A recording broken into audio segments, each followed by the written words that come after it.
Hello, everybody. Welcome to World 101 Podcast. I'm your host, the Chocolate Dunderbiff Wonder, the Nestle Wonderball, Mr. Eddie V. Joining me is the Red Velvet Cake himself, the Nordic Beast, Mr. Larry Gift. What up? I swear I'm gone for a week. I come back and the place is a mess. How's a mess? Mess to Tony's audio levels. Holy shit. Oh, I don't know what happened. Tony was so fucking quiet. You know what? I had him up, but it might have been his mic, the way that it was picking up, because I had him up a little bit loud, and when I was looking at my broadcaster, his levels was going up. So I don't know on that part, like, what happened. So I do apologize for that, people. But we did have that good Zelda discussion about Zelda 1. It was good. It was worth listening to. You just, got to turn the volume up some. Oh. But yeah. I can't believe he got mad at me. Well, not mad at me, but he was just like, what you mean? Zelda 1 is not easy. I'm like, yes, it is. I'm like, I beat that so many times as a kid. Like, yeah, in that discussion. Everybody listen to last week's episode and hear our lovely West Coast correspondent, Mr. Professor Panty Drop, Mr. Tony Zelakakis, and I discussed about Zelda, and we have a very, very good discussion. But we're going to get into what we've actually been playing. We're going to be talking about Zelda, and then Larry has a topic that you guys might want to check out. So we're going to discuss about that. But first, Larry, how are you? What you been playing? I am exhausted. I have been doing everything, and you'll have to forgive. There's been a distinct lack of any kind of content update through the Facebook page because I've been busy as hell trying to finish up a couple of things, and I have the big review to write tonight yet. Actually, I was hoping to get that done earlier today, but I've had too much on my fucking plate. So I will be writing the Zelda review tonight. That'll go up on Monday, which, yes, it's late, but, unlike other big places, we don't get shit beforehand. We get stuff typically, when it actually hits the store shelves, and then we have to power through it. And I found myself at a point last week where I was ready. I could finish the game, or at least the story, just to be able to cap it off. And I didn't want to. Like, I wanted to just keep playing and wandering around and finding more shit. And I did just that, but only for one extra day. I finally got to, I'm like, all right, I got to saddle up and, power through this and actually finish it so I can write something and put it together. But it led to some thoughts on what I think the future of the series should be for maybe the next 4 to 6 years, give or take. But we'll be getting into that in a little bit. Beyond that, now that I've actually finished it and I'm still, aching to go back to it, it's kind of let me mentally switch gears enough to play a few other things that are now out on the Switch. When I picked up my Switch, I immediately downloaded Fast Remix and Shovel Knight Treasure Trove Edition. So I have now officially triple dipped on Shovel Knight because I bought it for the 3DS when it very first came out, and then again on the Wii U, and now on my Switch. And I sprung for the Treasure Trove Edition just because, yes, I've played, Shovel of Hope and the Plague Knight campaign, but the Spectre of Torment campaign is fantastic for any number of reasons, and I'll get into that in a minute. But I also wanted to have the full gambit on my Switch again, and God help me if they ever release a physical edition for the Switch, I will probably fucking quadruple dip on it because I am a whore for Shovel Knight. I don't think I can throw enough money at Yacht Club games. But that being said, the Spectre Knight campaign, though, oh my God, it's so good. They've done a phenomenal job of completely, for the third time, reinventing how you play through the world of Shovel Knight. The overworld map is now gone. You are you have kind of a little hub world or a hub town in the tower, and you can go out to any of the levels in any order that you want. And the levels are the same thematic design. The music's tweaked a little bit. I'm finding so far that I don't like the tweak to the level music as much, but the tweaks on the boss fight music I like better than the originals from Shovel Knight, which is awesome. But all the way around, it's fantastic. Spectre Knight himself has some really neat gameplay and movement and combat mechanics. The first of which is wall running and wall jumping. So the types of walls they're paying very special attention to, because if it's like a dirt or a rock wall, it's something that he can run up for a short distance and then jump off of, or climb up over a ledge if he reaches the top of that wall. He doesn't have a down thrust like Shovel Knight did, but there's still points where you need to, attack down through the sand and the rock blocks. And so he instead has this mechanic where if he jumps off of a breakable wall or a floor, the jump itself will destroy the block or the wall that he's jumping off of, which is a whole lot of fun. And so they've put a lot of thought into it. Spectre Knight has a much bigger focus on aerial combat and maneuver as well. By means of his attack is a method of mobility as well.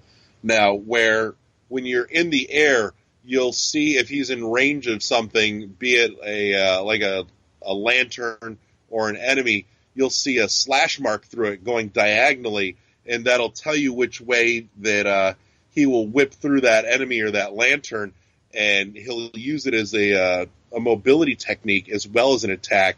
It's really cool. It takes a little finagling to get the hang of, but by the middle of the first stage, you'll understand it perfectly. And from there, it's just all skill. It's so much fun. The scrolls have been replaced. Well, not directly replaced, but you're no longer finding the blue chests with the merchant in it in each level now.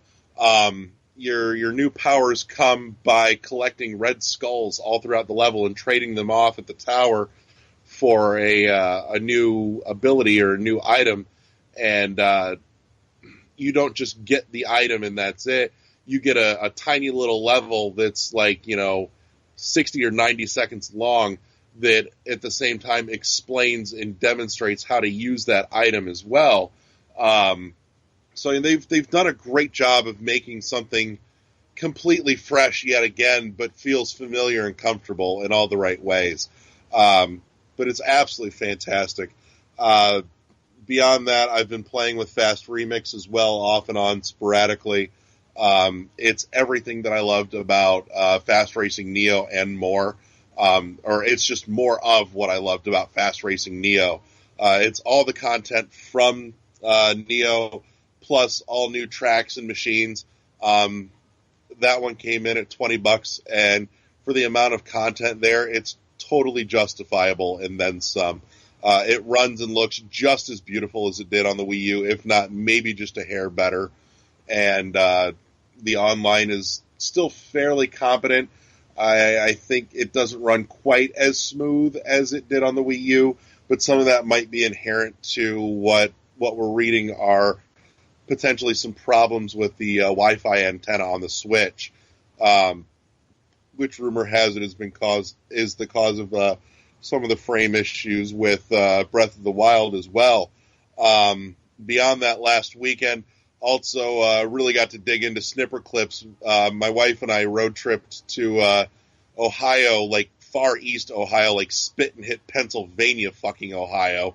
And we stayed with some of her family out there, and we cracked open snipper clips and had an absolutely great time. If I was playing on my own, I don't think I would really find the enjoyment out of it. but playing with at least 2 people or more is absolutely hysterical. And the conversation between everybody in the room while you're playing it is nothing short of hilarious. Like, dude, no. Like, drop lower. No. Cut my head. No. I'll cut your ass. Just hold on. It's priceless. The puzzles are clever. The aesthetic is great. It's very simple visually. It's nothing super astounding, but it's got a distinct charm all its own. I love the fact that, like, when you cut the little characters, they, like, giggle and snicker like it fucking tickles. Mm-hmm. But it's adorable, and it's a lot of fun.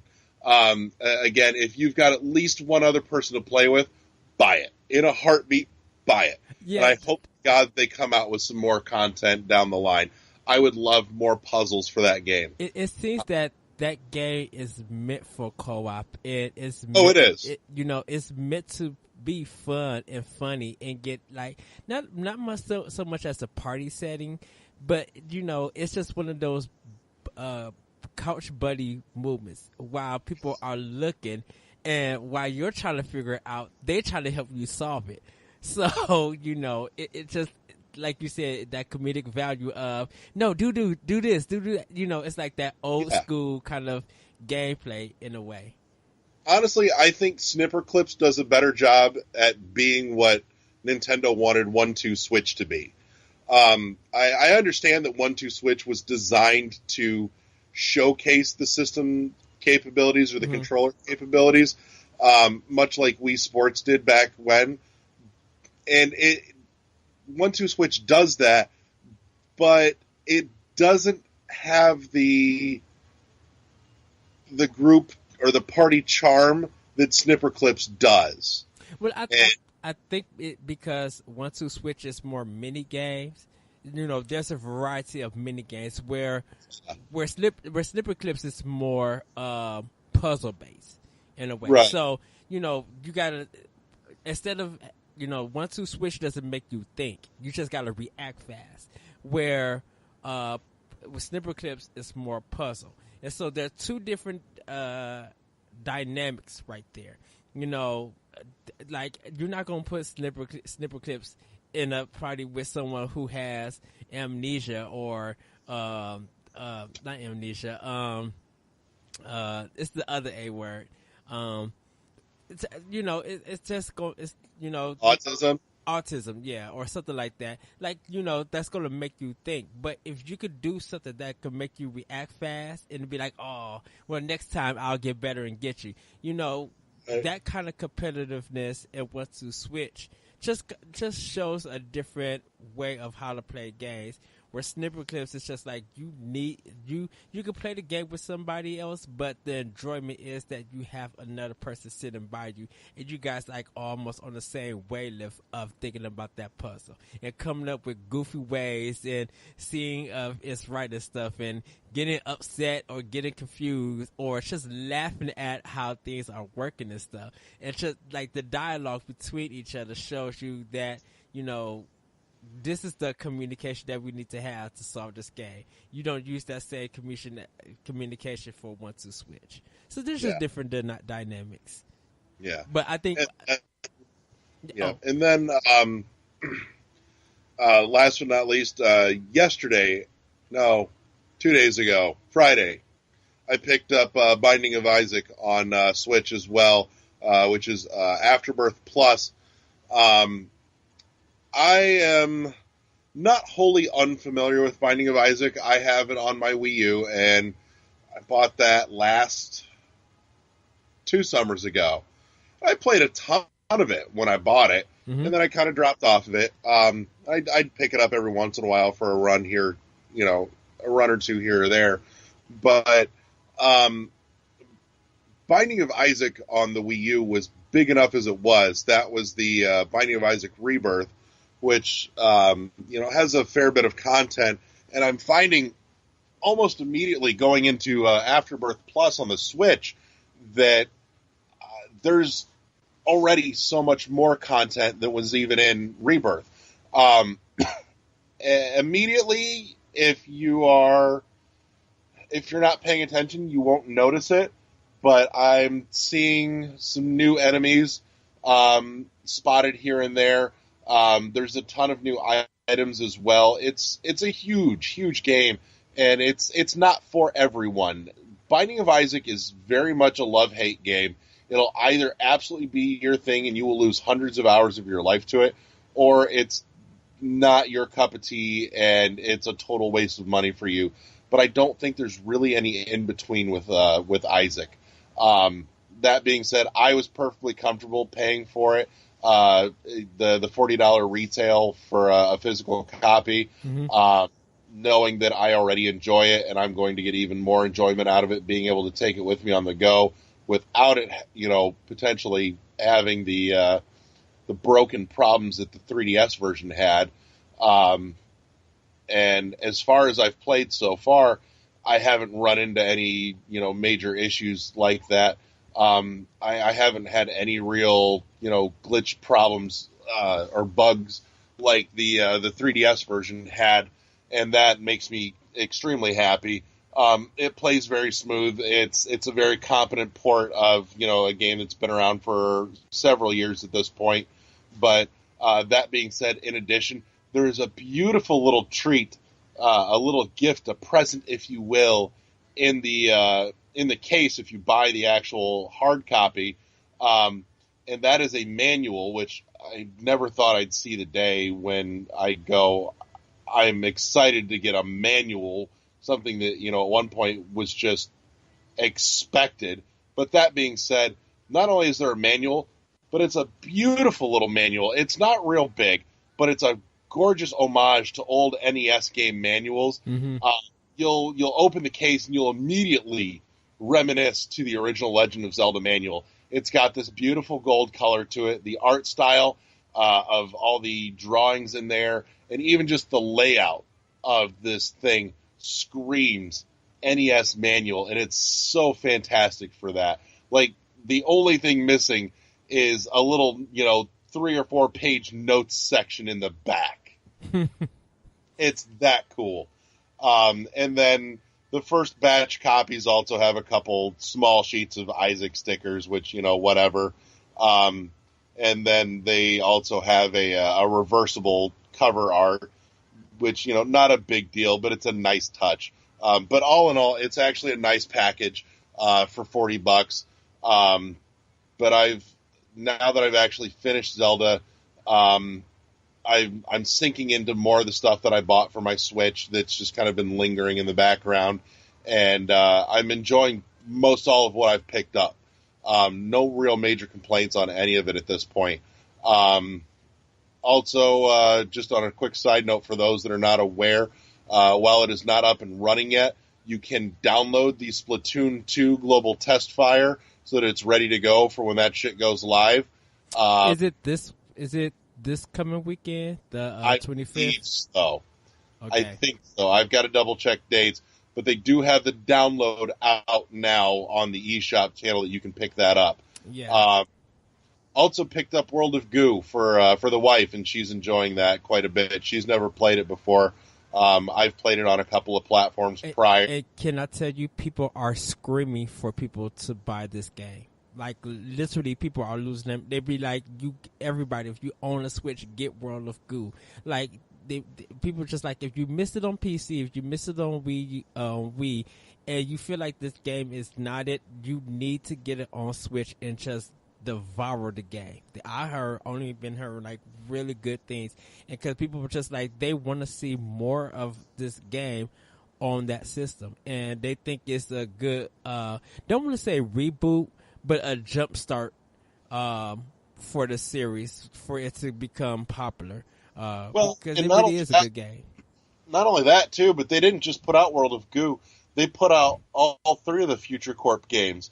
So World of Goo is tied to another 2 games by the same company.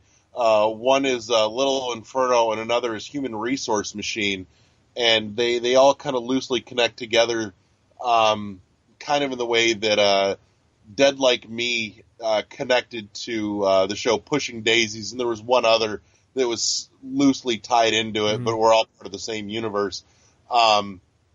So that's probably about the best analogy I can make. They're all very different games, but they're all kind of in that same universe. Um, so it's World of Goo, though. I have not gotten to actually play it myself. I've watched the wife play a little bit of it, and she seems to have taken to the motion control, pointer control, since there's no IR like the Wii had for pointer controls. They are substituting the motion control much the same way as Breath of the Wild did with its motion control and aiming with the bow and arrow. Okay. It seems to work fairly well. So there might be an avenue, an option there for at least some Wii games to get ported over to the Switch, which I don't want the system to be bogged down with nothing but ports. But there's a few that I wouldn't mind seeing get one more shot, one more run through the ringer. But no, like you said, for a new system, I've got a ton of stuff to play. Zelda lasted me and will continue to last me, but I've still got a bunch of other stuff that I'm playing and I'm really enjoying. There's a small trickle of stuff coming out week over week on the eShop channel as well. And then we've also got Mario Kart to look forward to next month on top of that. So I think there's a good steady stream, and I think the fact that the launch day selection was small, because I think they've lined up a steady enough stream that the year one is actually going to be pretty solid. Consistent. That's the difference is consistency. Can I say this? When people complain about the launch thing, it was just like when Nintendo really don't got any games to play but Zelda. Okay, I can understand that, yes. But when Zelda is that good and you're continually talking about it and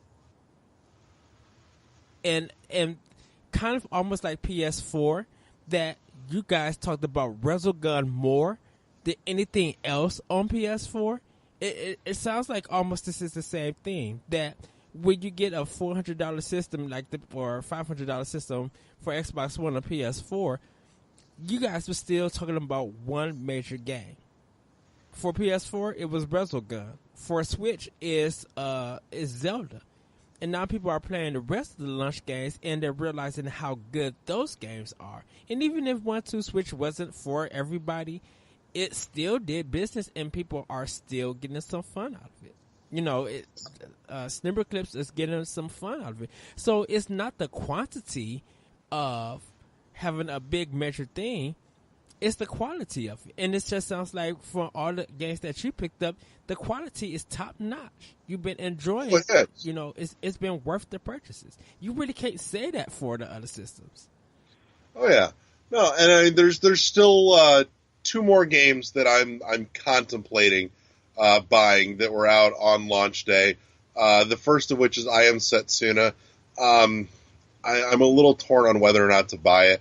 I have a hard time sinking into traditional RPGs anymore. Mm-hmm. It's just one of those genres that is, as much as I like it, I have a hard time playing it anymore. But I've watched a couple of Let's Plays of it, and I like the story, and I don't know if I can justify spending the $40 on it. For a digital only, because if I was going to get it, I really want a physical copy, not just because I am a whore for, stacking games on my shelf, but because, again, I appreciate good box art and good, artwork, manual and all that. And that's a game that is super pretty. So if you want the physical copy, you'll have to import it from Japan.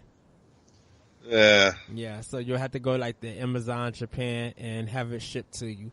Because they got import copies, and I didn't know that until I heard the recently A4 Play, one of their podcasters mentioned that I Am Setsuna got the physical release and digital release, because we only got the digital for both PS4 and Switch. Yeah. So, but hey, at least it's not region locked. So if I really wanted to, you could play it. So, right. And, there was another thing that came out about that. They were just like, for developers who submit a game, I think like it might be like the full version of a game. They said all you got to do is submit it once and that's it. Right. But which I'll go back and touch on that in a second here, because that's a thing we need to talk about. We'll do that after games of the week. But in any case, so I'm a little torn on whether or not I'm going to end up picking that up. Like, I want to get it and play it. I just don't know if I personally will get the $40 out of it, because I have a hard time playing through that genre anymore. I can sit and watch it. I just have a tough time playing it these days. I think they say it's about 15 to 20 hours. So yeah, that's tough too major length, which I don't know. I'll figure it out in the next month. It's not like it's going anywhere. But in any case, the other one though that I'm seriously contemplating is called Voez, and it's a music rhythm game that is actually a touchscreen only. So on your Switch, you cannot play it on the TV. It is handheld mode only. Yes. But that's one that kind of piqued my interest, and I may be looking at in the next week or two as well. But that one is not out yet, right? No, it's out. I thought it was only out in Europe. No, it's on the shop channel. It's up there. But, which, again, brings me back to that thing that we'll talk about after we finish up, all the nonsense that we've been playing. So, coming this week, I have a whole lot of writing to do because, like I said, I'll be putting up the Zelda review. I'll be writing it up tonight, and I'll put it up tomorrow or Monday as you guys listen to this. So, the same day to look forward to that. And then throughout the rest of the week, I'll be putting together some reviews on the other stuff I've been playing: Snipper Clip, Shovel Knight, Isaac, and Fast RMX. So there's some content coming to the Facebook page. So you all have my humble apologies for the fact that I have not posted shit in the last week and a half, because I've been stupidly busy. Okay. For me, everybody, what I've been playing, of course, Breath of the Wild. Doing more shrines, finding more. Haven't really progressed the story just yet. I know I got 2 more parts that I need to do before I actually fight Ganon or Calamity Ganon. But I've just been going around doing some small stuff here and there, just exploring and searching more stuff. So hopefully I'll be finished with that probably soon.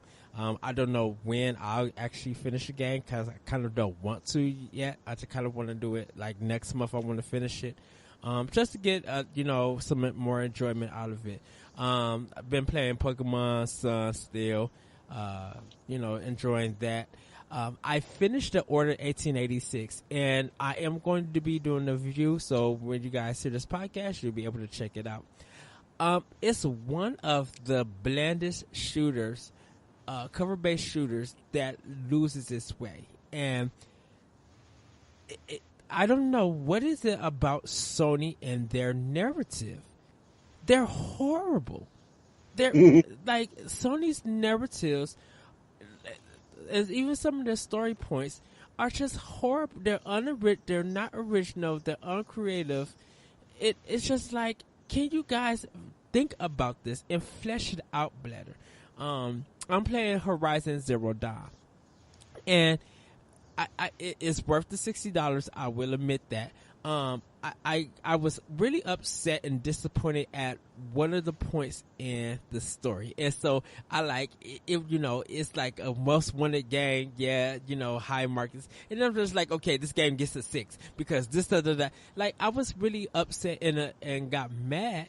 And I kind of posted on Twitter about this and had a little discussion about it. And it was just like, why? I'm like, I love Sony and I love the developers, but why are your narratives horrible? You can talk about Mario and Zelda all you want to. That's fine. Uncharted 4, horrible narrative. They once again did the flashback, and then it just feels like they want to egg on the story. Like, there's all this extra all this extra narrative that's not needed. And it feels like their games are not edited well. Where something about The Last Guardian, I gave it straight, pretty much almost a 10 out of 10. Like, this is one of the best games of 2016 for PS4 that I think, for last year.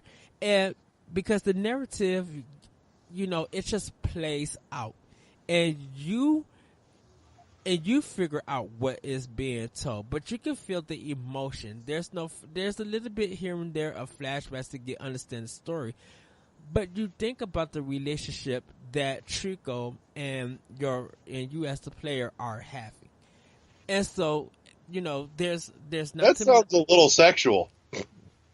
Shut up. That's a whole kind of weird. That's like bestiality, pedophile, all rolled into one with just fantasy, unreal creatures. Like, what the hell is that kid doing with that bird dog? I was about to say riding him, but then I was just like, dang it, that's proving his point.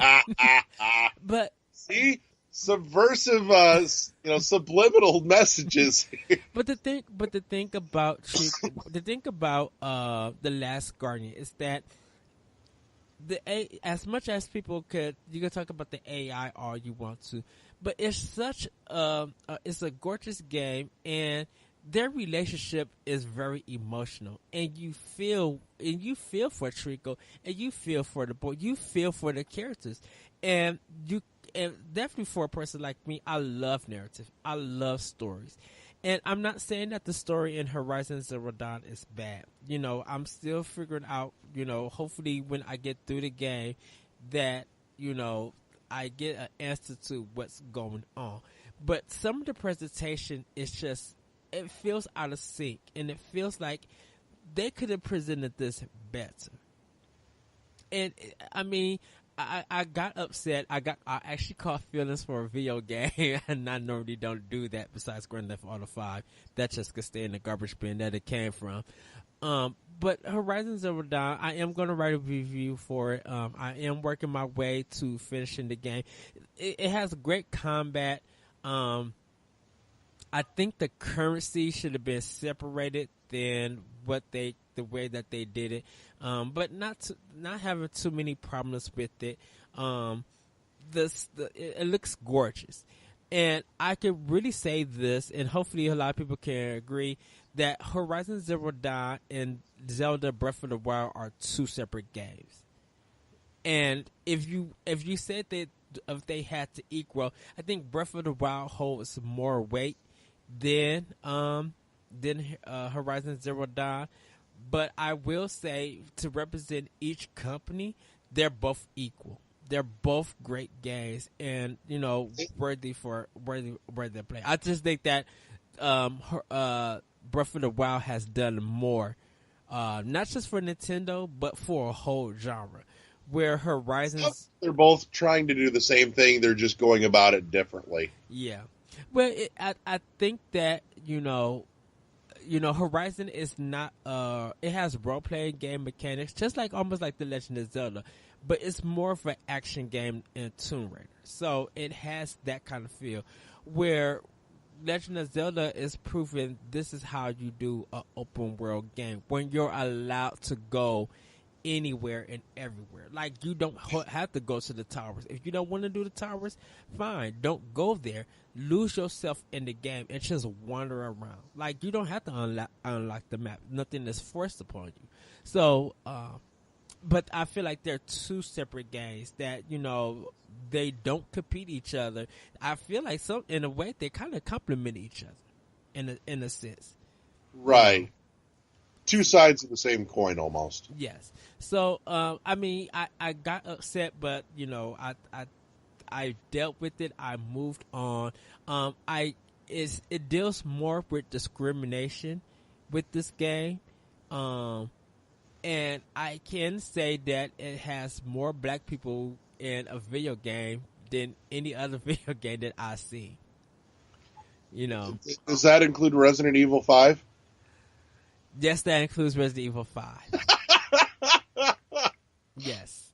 And hopefully we can speak about Resident Evil 5. I didn't have no problem with it being set in Africa. Like, I don't have no problem with Chris Redfield. I'm just harkening back to the old to when that came out, and there were screams of "This is a racist game. You're shooting black people." I'm like, it's set in Africa, you idiot. If it's a zombie outbreak in Africa, who do you think is going to be the fucking zombie? Right. So it's racist against black people, but when y'all have Call of Duty and it's all Russians or Muslims or whatever, whoever they design, and y'all killing them 15,000 times, it's not racist? Like, wait, I don't get it. I know. It's stupid people being stupid and screaming about something for the sake of screaming about it. Because if we're not, if they're not raising a ruckus, then nobody's paying attention to them.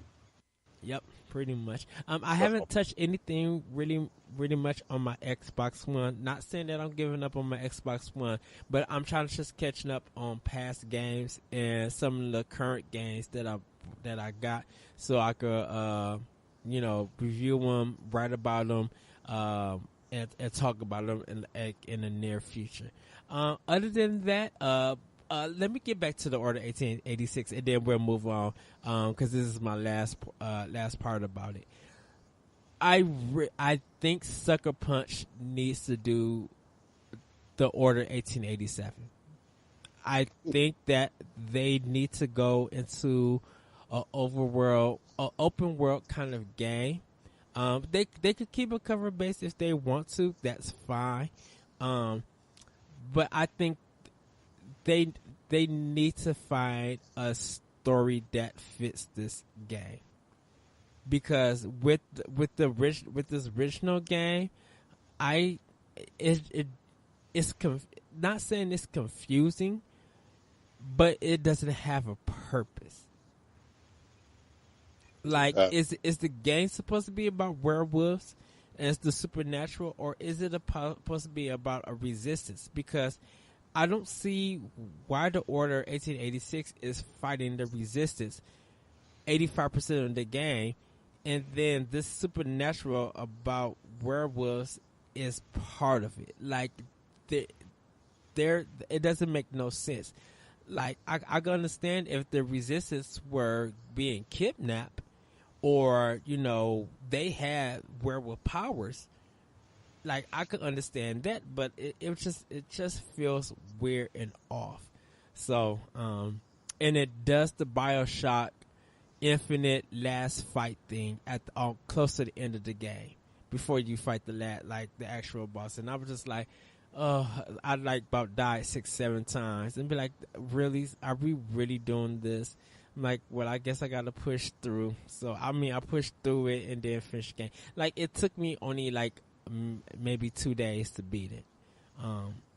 Right. So, because I had left, and at one point I had put the game on pause and fell asleep. I think I was so bored or so tired. I was just like, okay, whatever. But I did finish the game, so do expect a review and the pricing about that. I will say, for my personal taste, I would say it's a 3 Yoshi coins out of 5. But when I add a dollar amount, you guys will see what it's worth. So, but we're gonna go ahead and move on, since we started talking about The Legend of Zelda. That was a quick pit stop before that, because I mentioned something. Yes. For any of our listeners that are interested, because we were talking about the non-region lock on the Switch. That does also include the eShop. Now, there's a little bit of a hassle to make it work, but it's not terrible.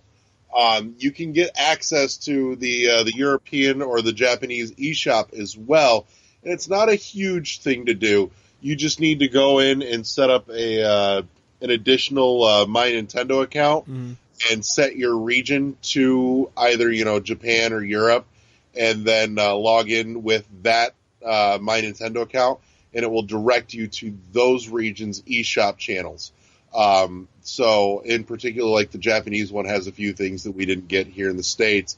The real trick comes in buying something, because American major credit cards are not accepted on the European or the Japanese eShop channels. So there's kind of a roundabout solution if you see something up there that you wanted to buy.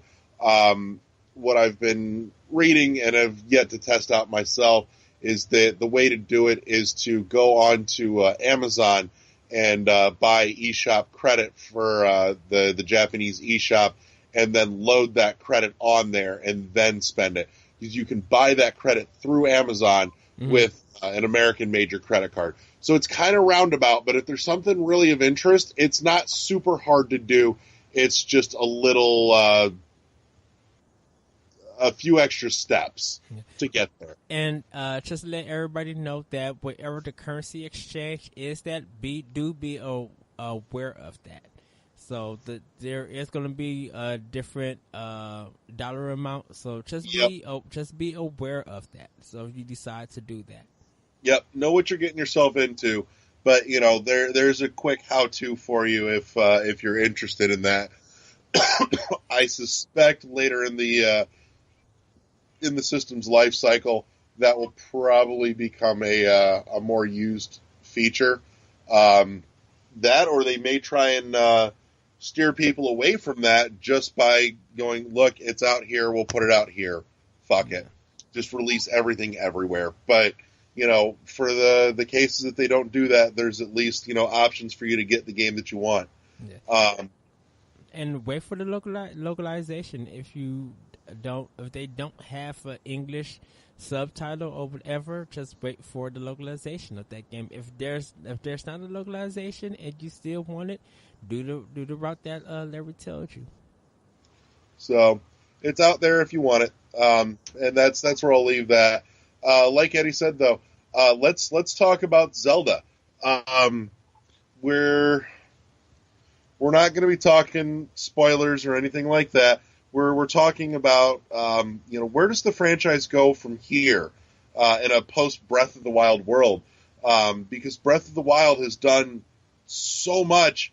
I don't know that Zelda can go back to its formulaic release that it's been doing for the last 15, 20 years since, say, Ocarina. Every 3D Zelda has been essentially almost the same thing, with some minor deviations here and there. Probably the biggest deviation in any 3D Zelda was Skyward Sword, but even still, it wasn't that big of a departure other than just in some of the gameplay mechanics by means of the Motion Plus control. What I really think should happen, and I'm hoping that the winter DLC that's coming is the first sign of that, is that Breath of the Wild becomes a platform. And I think it's a shame that it's going to be until winter that we see a new story, which I'm glad they're doing it, but I do think that there's some stuff that probably could have been done between now and then to really keep people playing that whole time. So without going into any spoilers, end of the game, you destroy. Okay, possible spoiler if you're going to be ridiculous about it, but you go in and you defeat Ganon. You've saved Hyrule, hooray! If that's a spoiler to you, you're a dip. You're a dipshit, and you deserve to have that spoiled, because I'm sorry, that's what happens in every Zelda game. Suck it up, get over it. But in any case, Breath of the Wild presents a unique opportunity here to use that game and that world as a platform to continue on from, where I think it would be absolutely fascinating to explore and live in, a post Calamity Ganon world, where after 100 years of destruction and decay, looking at rebuilding this whole empire, this whole kingdom, little by little, where, I think it would be neat to see if, week over week, there were little mini updates to story things where maybe there's a couple new little side quests in the Zora's domain where, they're rebuilding some stuff and somebody needs your help with this, that, or the other. And it's a couple of little fetch quests and you can get some new gear or something like that, and it might be something that, it's a couple quests that might take you a day to finish the content.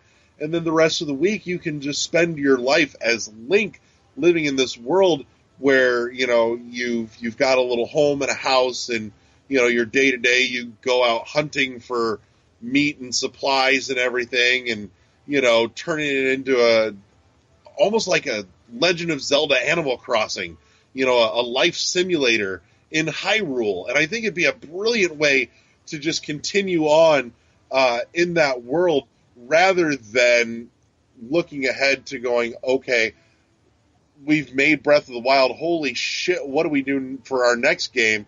I think this game could have legs for years if they did something like that. I would love to see what they would, what could come of that. Because on top of that, you have the ability to further grow and become more familiar with the characters of that world by means of just some of their day-to-day, activities that you could, have some small involvement in by means of these little side quests. So I'm curious to hear your thoughts. I'm kind of going to disagree with you about that, and I'm gonna tell you why. I think after watching the GDC talk and seeing how they put all of that stuff together, what they did to make Breath of the Wild, it kind of amazes me that that they were able to make a game like this, and to have like what happens if you defeat Ganon, and now it becomes somewhat of an Animal Crossing, Minecraft kind of situation of a game. I think people will feel like that the Zelda team lost what makes a Zelda game.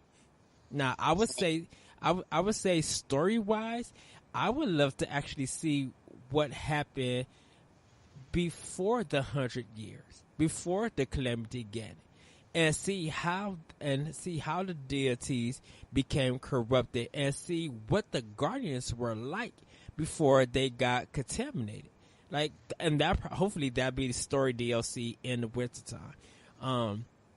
Because I think what I could do right now in Breath of the Wild that you just mentioned, all the stuff that you mentioned, I could do that right now at this current moment. Then what would happen if they continue to update it like that for the game? And I think by that time, I think people will have moved on from The Legend of Zelda, because there's going to probably be other open world games that people would love to get to do. Now here's the caveat to that, though. It's not just, life is grand again and we're just rebuilding the kingdom, day to day. But I do think that sporadically, every couple of months or so, it could be done where there's a major event that happens.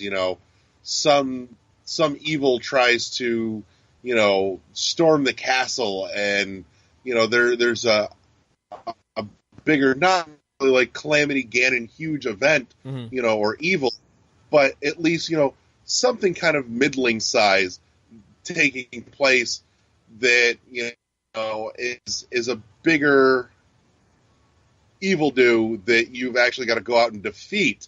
It gives you almost another mini game, or a miniature antagonist to defeat.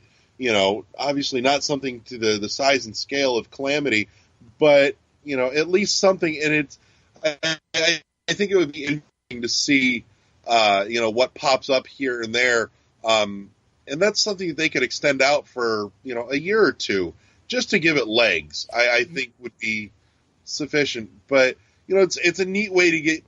I think would be a neat way to keep people checking in on Hyrule in the months and possibly years after Calamity Ganon. Do you think the story of the Yiga clan will work? Absolutely. There's probably something worth exploring there. There could easily be oh God, I'm just giggling right now at the thought that popped into my head that maybe there's a miners' strike, a union issue up in the Goron. Oh my goodness. That would be a mess. And I would, of course, hilarious. I would definitely buy it. I think I would just want to see that whole thing to the fullest. Like, not even do any side stuff. Be like, is there a union strike in the Yiga clan, right? Or No, with the Gorons, they're all miners. What if they Oh. all fucking go on strike? oh wow, You don't know. Maybe they're all union. That'd be hilarious. I really think that they could totally put a whole level of life and personality into the world of Hyrule when Ganon is not looming over. Mm-hmm. And I think it could be absolutely fascinating to experience and explore that world. The thought intrigues me, and I cannot shake it now that it's in my head. This has been rattling around my brain for the last week. I'm like, I would totally keep fucking playing that. You know, I would love to see, because we've never had a Hyrule so big and so alive as we got with Breath of the Wild. Mm-hmm. And I think it would be just a travesty to see it end where it does. You know, I do think that I'm curious to see what comes of this, you know, story DLC in the winter, and I hope that they at least do something like that, you know, where there's a new story injected into this world and there's a new, you know, evil that needs to be stopped. But I do think that they could have done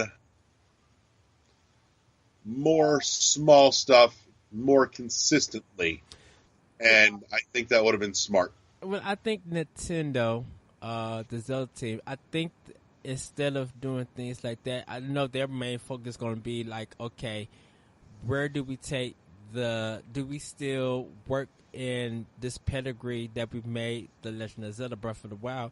Do we take that template and make it another game and, you know, do the same thing but improve it?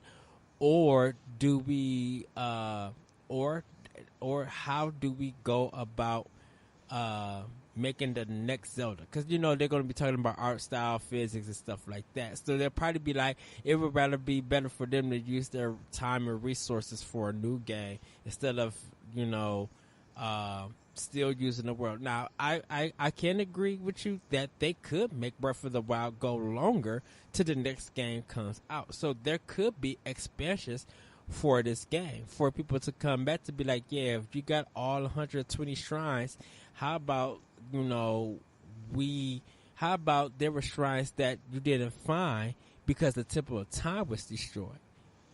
Now, right, but, like, absolutely.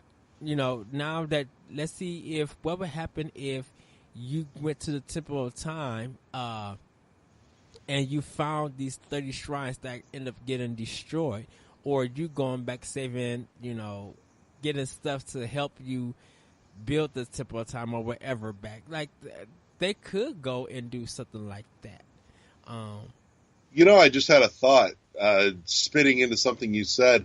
You know, what if somewhere in the future DLC, the ocarina shows up, and Link ends up time traveling back to the you know, the ancient times when the Sheikah were building all the Guardians and everything. They could do that. You know, that'd be neat. Yeah, because there's a lot of Guardians that haven't been activated. That's like literally just like. Oh, no, they were activated. They're just dead and decayed. They're not ones that are still active. So, but in any case, you know, I do think they have a lot of room that they could grow with this. I don't think they're going to do as much with it as they could, Mm-hmm. but I have some hopes. Well, actually, me and Corey was talking about Corey from Nerds Going Wrong. We was talking about this game design would fit Metroid better. I'm not sure if I entirely agree with that. Can I see parts of it? Can I explain why? My thought of doing this Metroid game, and I talked about, you know, playing a young Samus, you know, and my thing is using this design game. That's the first thing right there. I don't want that. I do not want to play this young Samus thing. Well, can I tell you, the young Samus is when she's trained. I feel like this, like the world is open, but when she gets to like maybe a zone or something, it goes into 2D. Like I feel like they could mix the gameplay style of Other M, but keep the world of Breath of the Wild as the template to be used. Like the open area, but going into different zones, they could do Metroid Other M or go 2D. Or you have this fixation with going back into her Chozo days that I have no interest in seeing the story go there. I would love that. I just don't think it would work well in a game format. I've said it before and I'll say it again on the show, no less, that if they ever did anything with that, that's what they should make the movie out of. If, God forbid, that movie ever gets made, which at this point, part of me is kind of glad that it's probably dead and will never come around. But if there was ever a Metroid movie, that's where that should happen, is in a movie. I just cannot see that. It would feel too much to me like a really, really drawn out, 80s music training montage. Well, I think once they split, because the Metroid series kind of feels split at this moment with Prime and Prime Fusion. No split in this series at all. I think it is. I think it, because I don't see all the connections of it, of the Metroid. And I probably have to watch. I know someone probably has like a recap or that could connect everything. That's probably there. But I feel like it's split because everybody just like, people feel like the Prime games is a different Metroid than the 2D Metroids, like the Game Boy Advance ones. Let's just call them like that. Gameplay wise, yes, but it's all in the same timeline. The Prime games all sit between Metroid 1 and Metroid 2. There is an actual place in the timeline for them. Gameplay-wise, yes, they are drastically different, than the 2D ones, but they are not. I mean, it's different in a vacuum. It's different because I feel like they're split because I think when they did Metroid Prime Echoes, that what connection of Echoes have to do with Metroid Prime 2 itself. I think because Metroid Prime 2 is a game that came out early, you really cannot reset it. Shout out to AM2R. Still love you guys. Shout out to Daniel and them. But with I think once they did Echoes and kind of just the Prime series itself, it's just like, how do Samus, who got all this power, been through all of this adventure, get into Metroid 2 and don't have that same power? Don't have that same connection. She was not completely stripped from the get-go. 2, there was at least a couple things that she had out of the gate that normally she does not in the beginning of any of the other games, that being missiles and her morph ball. They're basic things, but if you think about it, look at any of the others, missiles and morph balls are missing, with the exception of Echoes gave you the morph ball right off. Corruption did too. Prime 1 didn't, but yeah, that's one of those things. But those gameplay mechanics are in the Prime games. That's in the rest of the Metroids, like the missiles and the morph ball. Right. So, right. It's one of those caveats of game design. It is what it is. Yeah. And I think it's almost the same as any long-standing series. It's one of those you go, really? Why? But at the same time, if you didn't, you wouldn't have the game that you wanted. It's one of those moments of suspension of disbelief that is required to make the game work the way that you want it to work. Right. Yeah, because like Corruption, isn't that corrupted Samus still alive at the end of Corruption? Samus is still alive. Dark Samus is gone. No, okay, so Dark Samus is gone. Yeah, because the Phazon is gone. She's destroyed the entire planet. All the Phazon is dead, gone, and eradicated from the universe. That's it. Okay. And then it goes into Metroid 2. Yeah. And then Metroid 3, Super Metroid. Metroid, then Other M, and then Fusion. Fusion. Okay. Because it's just like... Now, when you think about it, it's just like the stuff that happened in the Prime series just keeps it separated, because it's just like, do you now have to would Nintendo have to redo those old games to include the stuff from Metroid Prime?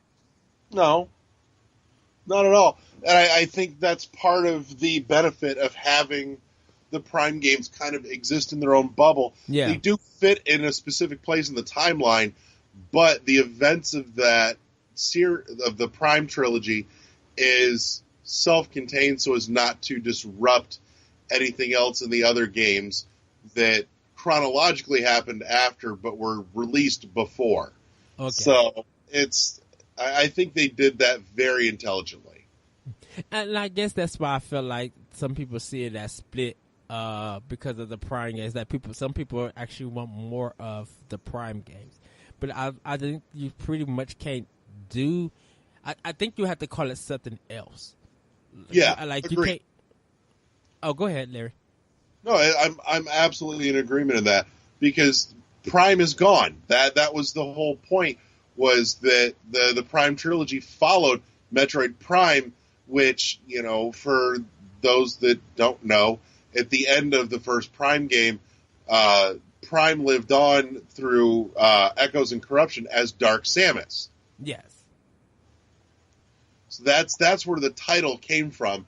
And given that Dark Samus is gone, Prime is gone. So no, to continue to call it anything in the Prime line, I think would be incorrect. If I would be okay with seeing another self-contained bubble series somewhere along the line.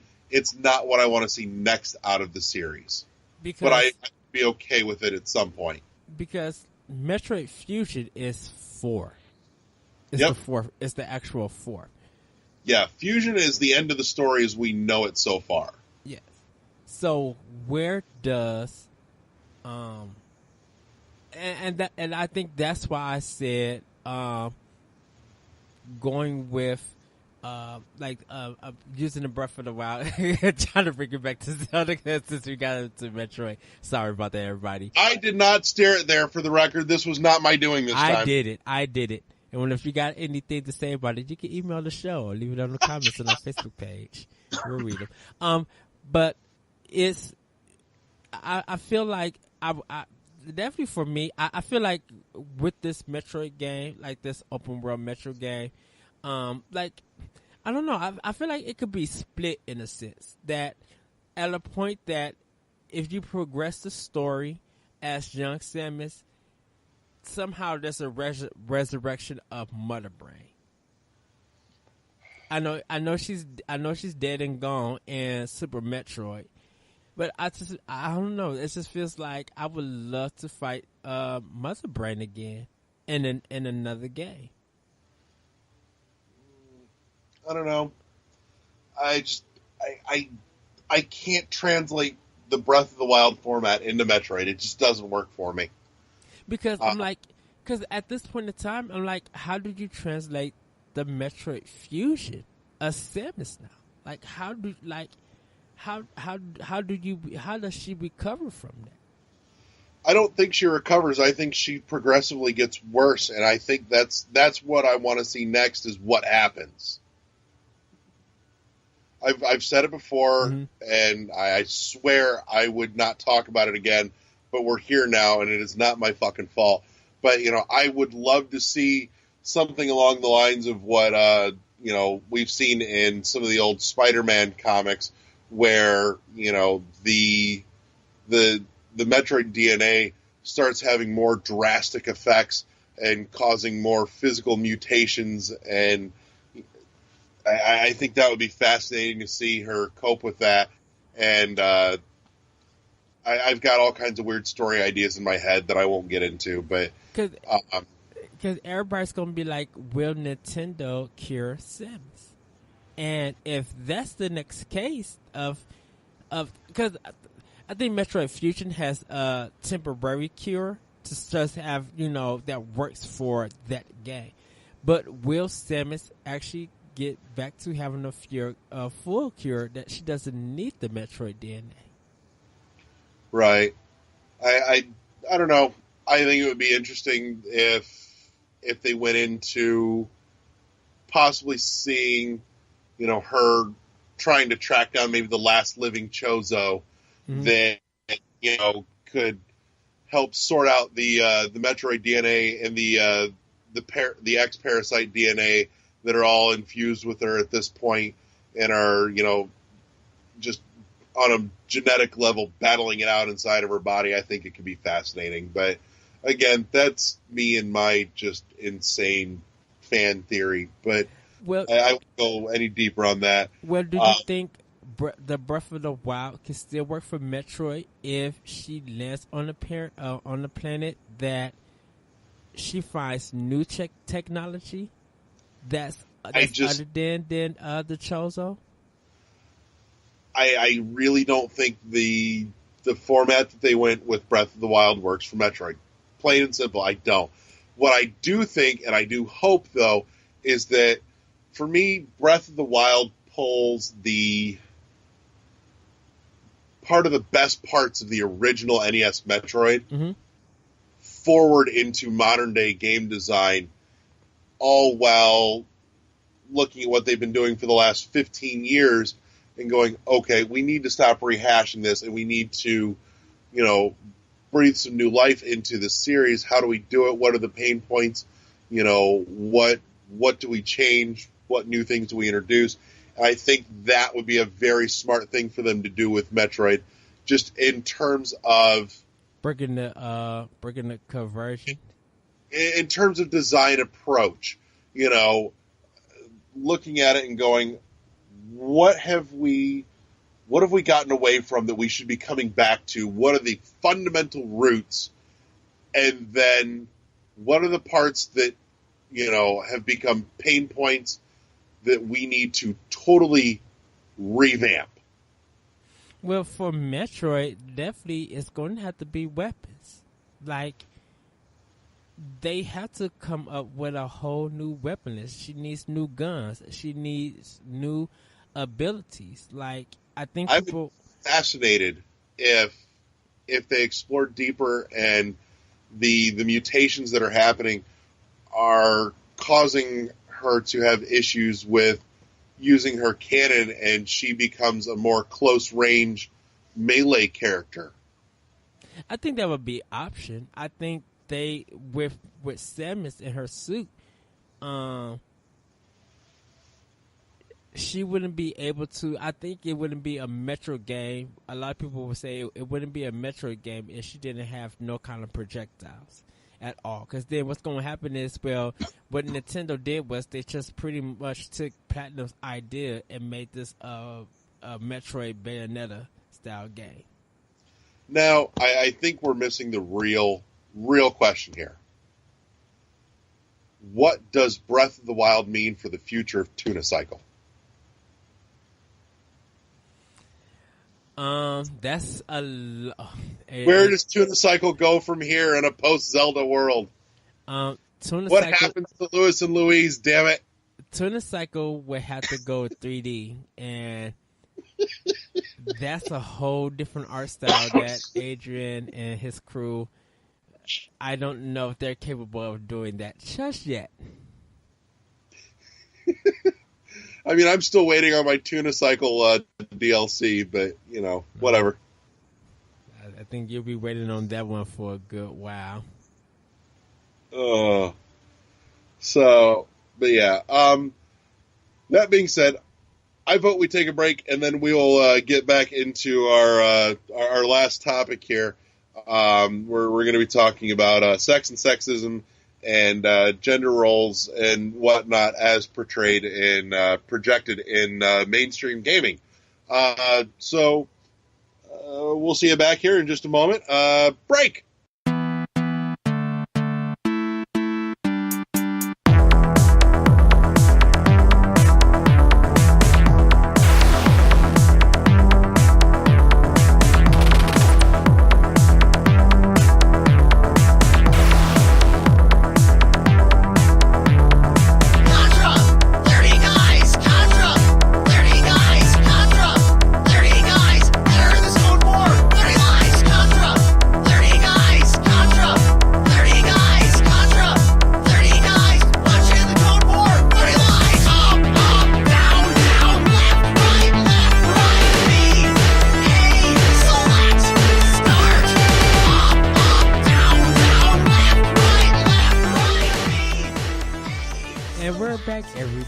So I'm going to hand it over to Larry for this part of the discussion. And then we'll be heading there now. All right. So first and foremost, before we go any further, during the break, Eddie stepped away from his computer, but he left all the Skype stuff on. And I am convinced that you need to open up like a 24/7 subscription live stream of just whatever the hell is going on in your house. Oh, Lord. All I could hear was somebody screaming, "That's assault!" That was me. After I said, okay, so let me give you context of what happened. I don't want context. It's perfect the way it is in my head. Oh, wow.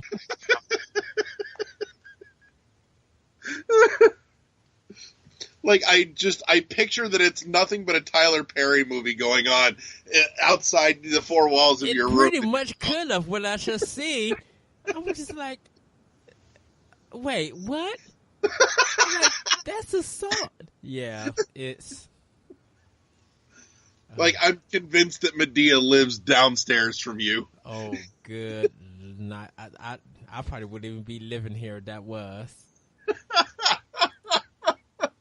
Just, not even Medea, just Tyler Perry in a fat suit as Medea lives downstairs. Like, everyone knows that it's Tyler Perry, but just doesn't acknowledge the fact and just acts like it is, in fact, Medea. And then she's out the blue. That's assault. Yup. You get half of everything. I'm going to take a chainsaw to this couch. Oh, God. Oh, goodness. Anyways, so... I'm done with that tangent, but that thought makes me exceptionally happy. Oh, wow. I didn't even know that you caught that. I just like that vision of your house in my head, and I just want to be able to tune in to whatever the hell is going on at any time. Oh, wow. I can't. Everybody, that's why we're a professionalist, a trained work of professionalism. That's us. Oh, God. So, on a slightly heavier, meatier topic, I want to talk a little bit about, or I want to drive the discussion towards sexism, and anything related as portrayed in mainstream gaming. I got into it with somebody last weekend, and it kind of sparked a thought in my head, and it's not even a fully formed thought a whole week later, but it's enough that I want to dig into it and check it out, and just talk it up and see where it goes from there. I was having, I hesitate to call it a discussion, it devolved to an argument, but... Conversation. No, this was a fucking argument. And I can't believe some of the things that somebody said. But in any case, in probably the most expected place you'd find me was, in a Metroid group on Facebook. But somebody had posted some fan art, and it was well drawn. But the topic of conversation headed towards the fact that said fan art kind of toned down the TNA on Samus, and it kind of irked me a little bit, just in the thought that, to me, the character of Samus is as she is because that's how she was imagined by the, Gunpei, like this is the character, this is the artist's envisioning of the character, and so it is what it is. It's not necessarily that she was drawn that way to, sexualize or, sexually exploit the character, but just because that's how she is. And this person went on about how, that once an artist puts something into the world, that the responsibility of what happens to it, that character, that creation afterwards is still on the artist, no matter what somebody else does with it. I'm like, are you fucking kidding me? So by your logic, you're telling me that if an artist draws and creates a character, however that character happens to appear in that artist's mind, that if somebody decides to, sexualize that character, that responsibility falls on the artist. I'm like, no, you idiot.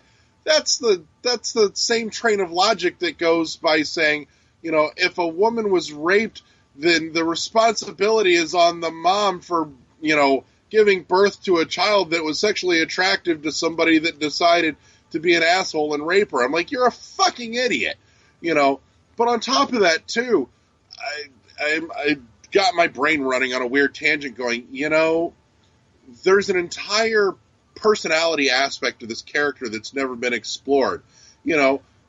Maybe outside of being the badass that, has to be in order to save the fucking universe, that maybe she enjoys, dressing in a way that is, sexually appealing, that she feels good about herself. Maybe she's a sex-positive character, but you don't know because we've never talked about that. That's never been a canon thing because it's not part of the personality that's relevant to the story that anybody's telling. Who are you to make that fucking determination at this point? And I think it's ridiculous, but beyond that, I do think that the argument of, and I think Lara Croft is probably the biggest example of this, where there was, for a while there was so much bullshit flying around about, the character of Lara Croft, with these huge, ridiculous proportions that truthfully may not be all that, ridiculous.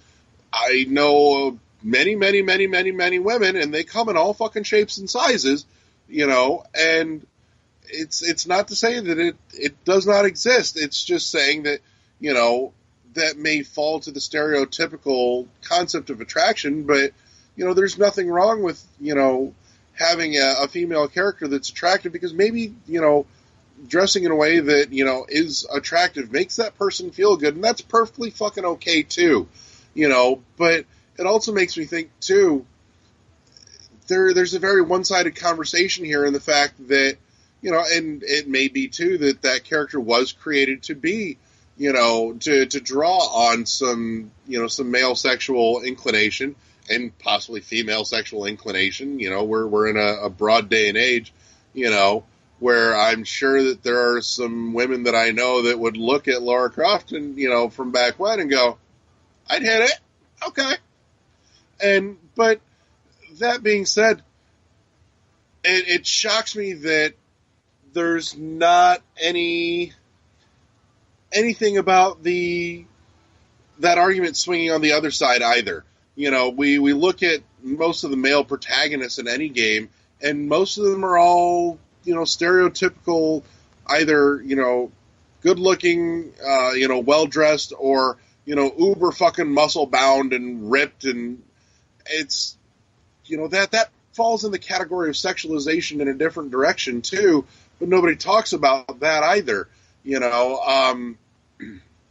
Scars and insanity aside, Kratos is a pretty ripped dude running around and, with no shirt and monster fucking pecs and ripped fucking guns. I'm like, I know a couple women that, if you scrub off the ashes of your dead family, would probably go, I'd hit it, and it's, why is this not a topic of conversation? Why why do we have to put a huge focus on making female characters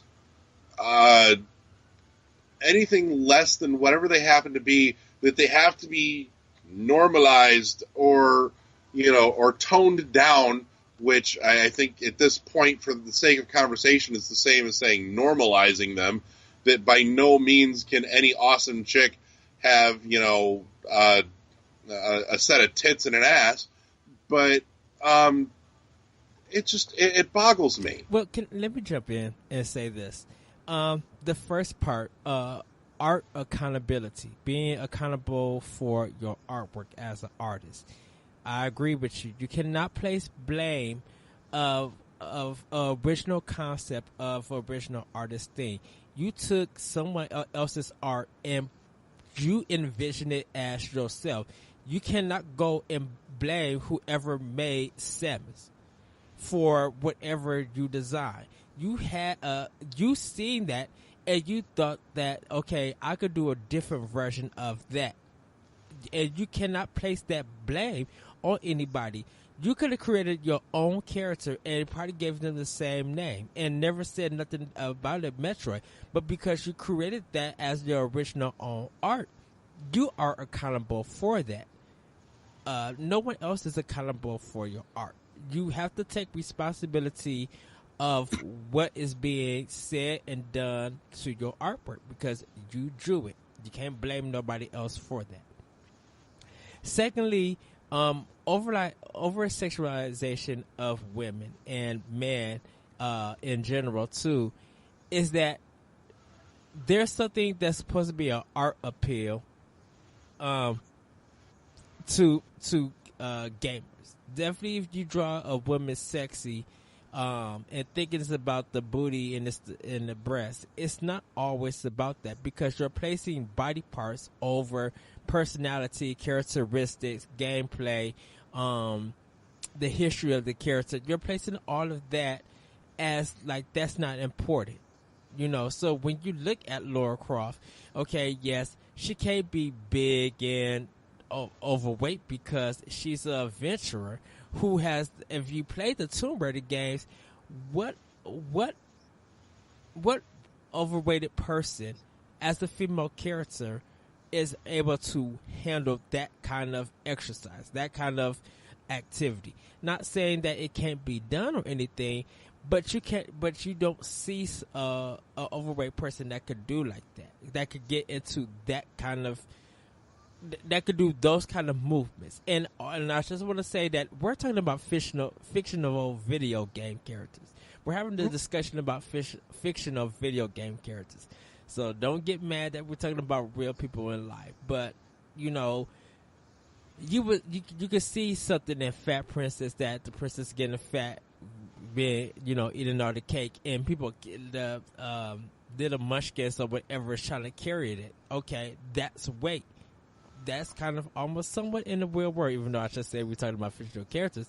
But if you pick a big person up and you're not a person who can handle that weight, of course you're going to move slow because you're trying to handle that weight and not crush yourself. So something like that works. Thinking about it in art is that we could argue about a character but overlook the boobs and the breasts. Really, we overlook it in Dead or Alive, and that even had a beach volleyball game where they had jiggle physics that they work on. For the record, Dead or Alive is just creepy because, frankly, I don't care what you say. It's a bunch of underage, like they're 15, 16, 17. So if you spanked it to Dead or Alive, you're a creepy pedo.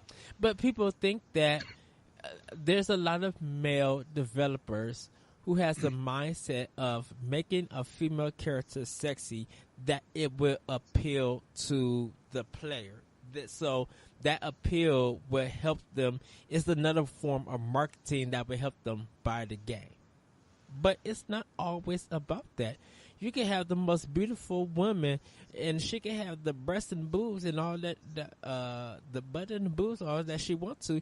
And your game gameplay could be terrible. It could be bargain bin terrible.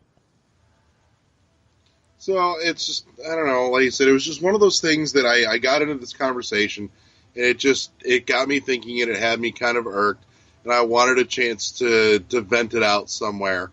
So that I don't know.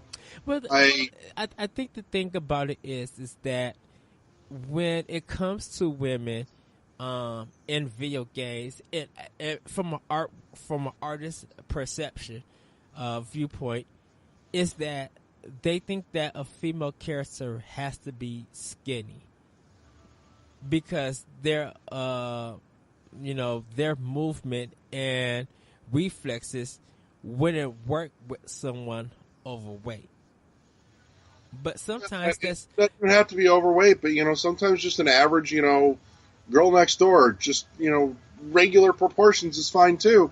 But by the same token too, I can understand and respect the fact that when you're creating something that you want to sell, you want to drive an appeal. And honestly, I'm a pudgy guy. I'm not huge, but I'm not small and I'm not ripped. Like I'm planning on getting my summer body ready, my beach body, just by taking a Sharpie marker and writing on my stomach "perfect abs." Well, I've got perfect abs. It's labeled right here. But I think. Oh, say, but I understand that in terms of marketing, we want to buy something where we can play as somebody that we would want to and fantasize as being. And if that means that, maybe for a couple hours I get to escape to not being the overweight, pudge-bearded fucker that I am to, being somebody athletic and muscular and attractive, then, I don't see a problem with this. I'm not holding any other guy to that standard. And, I'm not holding any other woman to any standard of anything that I see in a game. And so I think some of the conversation is horribly misdirected in terms of, stop blaming and demanding that characters have to be, changed because it's not creating an unrealistic expectation, but, just look at the expectations that are being put forth and look at the people that are putting those expectations forth and going, maybe there's some fucking responsibility there. Stop throwing everything at people that are creating these characters. There's got to be a level of accountability to deal with here. And I think some of it's being misdirected. And I'm about out of brain power on this thought. Like I said, it was half-baked when I had the thought for the conversation, and it's still, not all the way cooked. But it was there enough that I wanted to talk about it. Well, if you look at, I think it's Dynama, the African-American woman lead character, and when they was doing the Nindy showcase, she was the black girl with the scarf, and she was like that 2D platform and stuff. Yeah. Like, that's something that's going to be empowering because first of all, even though she's a female character, she's an African-American character. That's something you don't get to control in a video game. So it's not about sexualizing that character. It's actually playing a character within that race as that being as your main character and making her have those powers and strong. And sometimes you'll even think that I'm not even thinking about the character because I'm having so much fun. And the story and stuff is interesting. Even like I was talking about earlier with Horizon Zero Dawn with Aloy, dealing with discrimination. They're not. She's not over sexualized. Some of the characters are not even over sexualized. But I'm enjoying the game because I love the gameplay that it offers, and it's showing me that due to discrimination that she's getting. And it's not even her race. It's everybody seeing her as an outcast because she wasn't born the way that they were born. And that is able to tell a better story and give me better insight.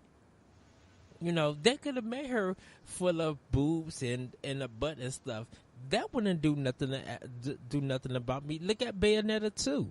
You know, I talk more about the gameplay and than the way that she looks, and her her using her sexualization is so over the top and it's so funny that I could look at her and still be able to respect her, because guess what? I get to wear chainsaws at her shoes and drop kick demons and angels. Right. You know, and you know, the artwork is supposed to be appealing and stuff, and kind of, you know, making a joke about that. But it's just like she's more to that. And if you stop at one point of thinking that she's sexy, and if you stop there, you're missing the whole point of why the characters were designed in the first place. Yeah. So, but that's, I don't know, that's all I got. It's late. My brain is frying. But I felt it needed to be talked about, at least somewhere. The thought should be put out in the open and allowed to bounce around. And, you know, if you know, anybody listening has any further thoughts, you know, I'd love to explore it a little bit deeper and, you know, go from there and just hear some other people's thoughts on the subject. You know, especially the opposing gender, because I really think that, you know, that needs to be present in this conversation. But that's unfortunately wasn't something that could be arranged for this evening's show either. But yeah, I'm perfectly okay leaving it there for the moment. I just kind of put an idea out into the wild and, you know, let it live. All right, and everybody, then that is our show. We're going to get into some plugs. Larry, you have anything to plug? No, check us out. We're on iTunes. With any luck, I will get the Google Play RSS feed submitted this week, so we can be on Google, and you can get us on your Android phone too. Reviews are coming this week for a whole mess of stuff. I just got to hunker down and finally get some writing done. Like I said, time has been limited, but I should have some more of that coming up. So you should see a slew of reviews starting to come out on the Facebook page this week. Other than that, no, you know, just keep your eyes peeled to the Facebook page, not only for reviews, but, you know, if, you know, any news of note or real worth comes out, you know, I'd make an effort to post it there and, you know, put a little context there and, you know, hopefully bring some things of interest to your, you know, to your guys' attention. So.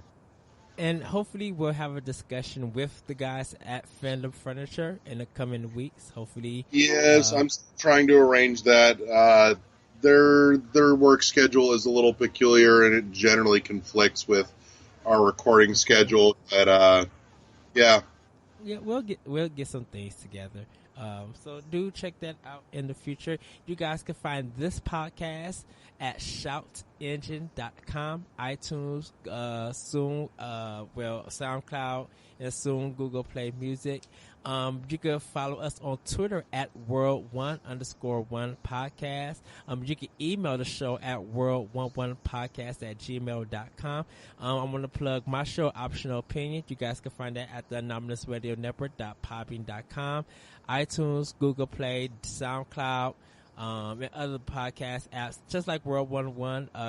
Since it's on Shout Engine, you'll be able to just plug it in any podcast app, and we should be able to come up, and you can find all our episodes there. Like Larry said, we got a lot of reviews coming. I am on Power Block. You guys can find that at nerdsgonewrong.com or NGR Radio. Check that out on Facebook and on our website. I do have a new blog for NGR. It's called Fresh Freedom. You can check that out.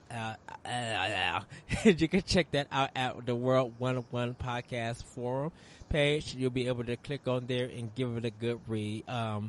like I said, I am coming in with 2 blogs, so you can, at this time of this recording, you guys can check it out. The first one is about color in games. It's my annual event where I talk about colors in games, and I try to. It's more about rejoicing that spring is here, because spring kind of brings in a new set of colors, like it's like, kind of like a new start, new refreshery, and I will have the review for the Order 1886 that you guys will be able to check out. Other than that, just to let everybody know that we are recording next Sunday. There was a change in my plan. I didn't realize it, so we will be having a show to record on the 26th to give you guys on the 27th. So do be on the lookout for that. And we are getting ready. We'll soon be getting ready for our E3 plans. Our very own Larry Giver will be down in at E3. So we be planning shows, having discussions about what Larry has seen and what has played. We'll definitely have reactions on the conferences. I'm taking that whole week off, or taking some time off to watch all the conferences.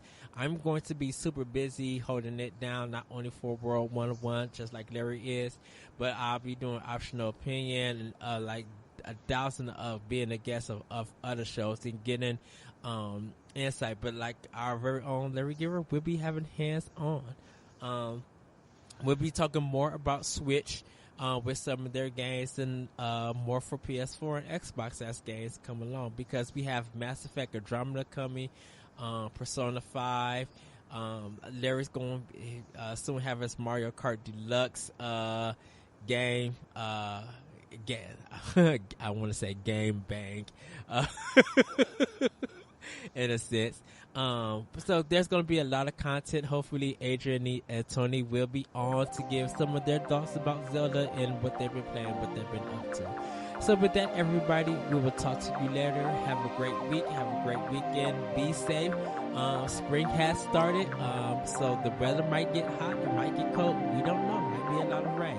But do enjoy the week, and do look out for our content that's coming up. And with that, everybody, we are out. Bye. Good night.